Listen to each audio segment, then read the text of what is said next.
Pak Luhut, ada waktu di mana saya lihat Anda kelihatannya marah ketika ada orang bilang bahwa Anda tidak bisa merasakan, tidak bisa berempati pada penderitaan rakyat. Kemudian Anda bilang, jangan salah, aku dulu juga orang susah. Nah, tunggu dulu, Anda ini lahir dari keluarga seperti apa? Orang tua pekerjaannya apa? Ibu saya itu nggak tamat SD. Hah? Ya, jadi yang melahirkan saya itu, melahirkan kami 5 ya bersaudara, itu nggak tamat SD. SR waktu itu. Sekolah rakyat. Ya. Ayah saya itu seorang supir. Supir? Ya, bus Sibual-Buali. Dulu TNI, tapi kemudian rasionalisasi pangkat dari letnan dia jadi PLTU, dia tidak mau. Dia keluar. Jadi sebenarnya ya itulah mystery of life.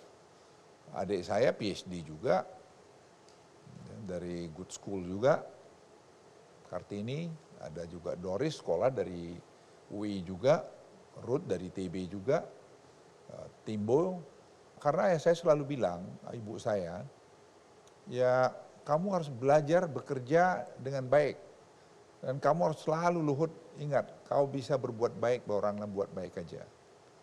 Itu saya pikir nilai-nilai yang saya teruskan juga pada anak saya.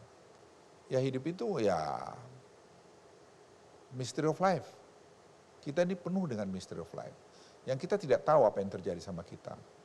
Jadi tidak perlu juga kita terlalu marah, terlalu happy juga, terlalu gembira. Ya sebenarnya orang marah-marah sama Tiongkok misalnya, saya agak mundur dikit. Kita industri-industri kita itu, Andi, kalau itu tidak ada kemarin, kita ini dapat 22 isotank itu yang membawa oksigen. Iya. Saya nggak tahu apa yang terjadi hari ini. Itu datangnya dari mana? Kita ambil dari Morowali. Dan sekarang kita secara bertahap mengambil juga oksigen dari sana, ada 700-800 ton per hari. Dalam konteks pandemi COVID? Pandemi COVID ini. Saya nggak tahu, mungkin saya bilang berapa ribu nyawa mungkin tertolong. Itu kebetulan, saya bilang tidak. That's part of mystery of life. Kalau itu industri-industri tidak jadi, kita nggak punya itu. Saya juga kadang-kadang pikir ya, kalau kita bodoh ya dibodoh-bodohin orang. Tapi kalau kita pinter, tahu, ya nggak akan bisa dibodoh-bodohin. Dari teman saya itu, anak-anak buah saya ini, anak bukan, ya didik saya lah yang pas umur 35, 37, 30, itu anak-anak muda. Itu sekarang istilah saya, Dik, kalau mereka ngitung, saya bilang presiden itu. Anduk kering, tahu anduk kering? Iya. Diperas masih keluar airnya.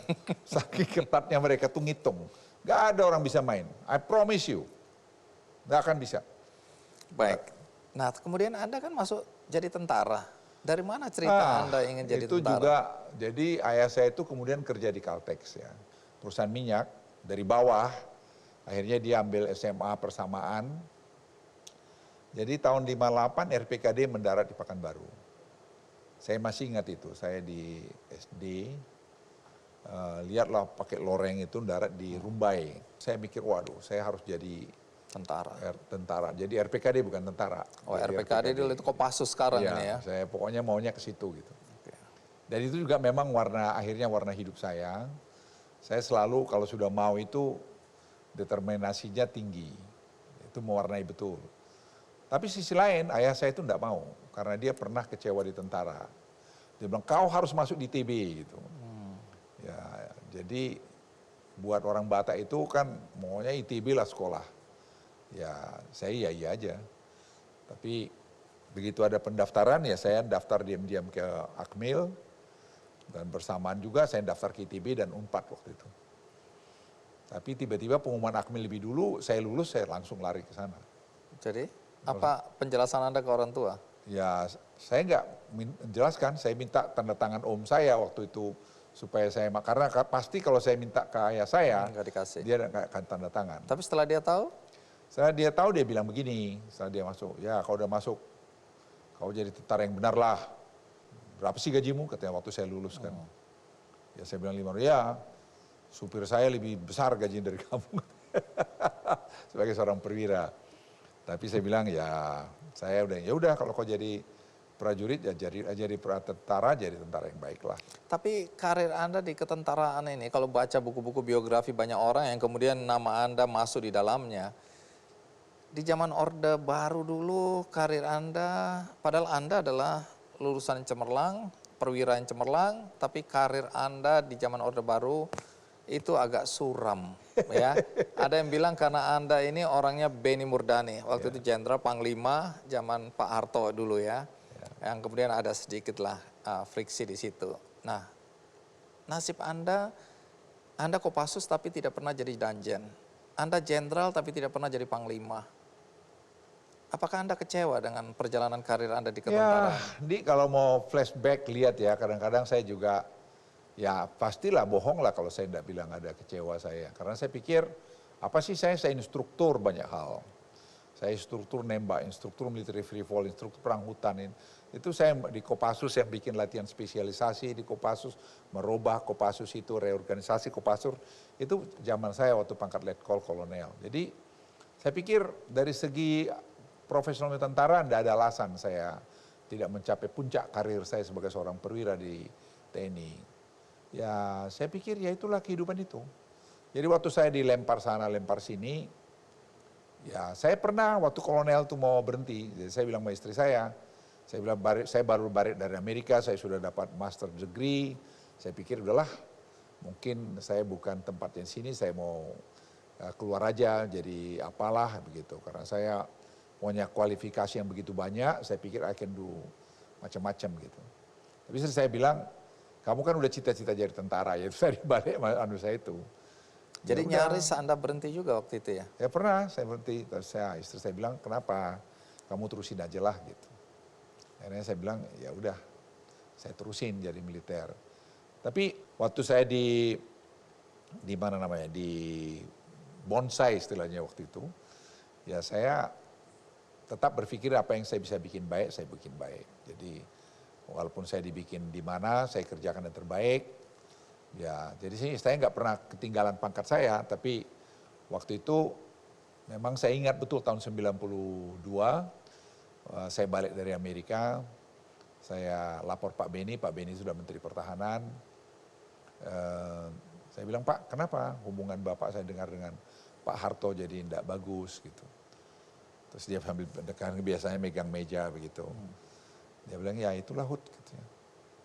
Ya mungkin saya terlalu ya vulgar memberikan saran pada presiden soal bisnis putra-putrinya. Sehingga Pak Harto marah waktu kami lagi biliar di mana? Di Cendana, beliau tinggalin saya. Ya, tapi semua ini ada di desain ini kalau kamu lihat gitu, dia bikin. Ya, tapi kamu satu, dia bilang, saya tidak akan pernah mengkhianatin Pak Harto. Kalau ada apa-apa sama beliau, sama Pak Harto, sama O'Hare, saya yang pertama masih bela dia. Jadi isu kudeta itu keinginan Benny Murdani mau kudeta itu nggak ada cerita. Betul. Jadi saya belajar dari bagaimana loyalitas itu. Jadi sebenarnya ya kalau Andi tanya ya dalam seorang perwira seperti saya pastilah ada kecewaan itu. Tapi saya percaya kembali mystery of life. Iya. Sekarang pada umur saya seperti ini, saya masih bisa mengabdikan semua potensi yang ada sama saya buat negara bangsa ini. Jadi kalau orang tanya, saya punya masih ambisi macam-macam? Enggak. Saya ambisi saya itu tadi terus terang, saya bisa kalau Tuhan kasih waktu sama saya ingin menyelesaikan term saya, dan beberapa proyek yang sekarang jalan ini bisa dijalankan, sehingga membuat Indonesia itu lebih bagus ke depan. Itu aja. Baik, di ketentaraan karir Anda tidak mulus-mulus amat, tapi ketika Anda pensiun dan menjadi orang sipil, mulai cemerlang ini. Ketika diminta Pak Habibie jadi dubes, kemudian di masa Gus Dur juga jadi menteri, dan di masa pemerintahan Pak Jokowi, Anda jadi super menteri. Enggak juga tapi lah, biasa-biasa aja lah itu. Ya, itu. Orang aja yang ngomong saya nggak merasa, maaf jujur ya, saya nggak pernah merasa itu. Anda boleh lihat kelakuan hidup saya aja lah, apa iya saya ada pengawalan yang berlebihan. Saya kadang-kadang nggak pakai pengawalan, kesini saya cuma begini. Kenapa saya nggak merasa, Andi? Jujur sama Anda, saya nggak merasa. Biasa aja, orang aja yang bikin karang-karang gitu, bilang-bilang gitu. Super minister, super apa, super.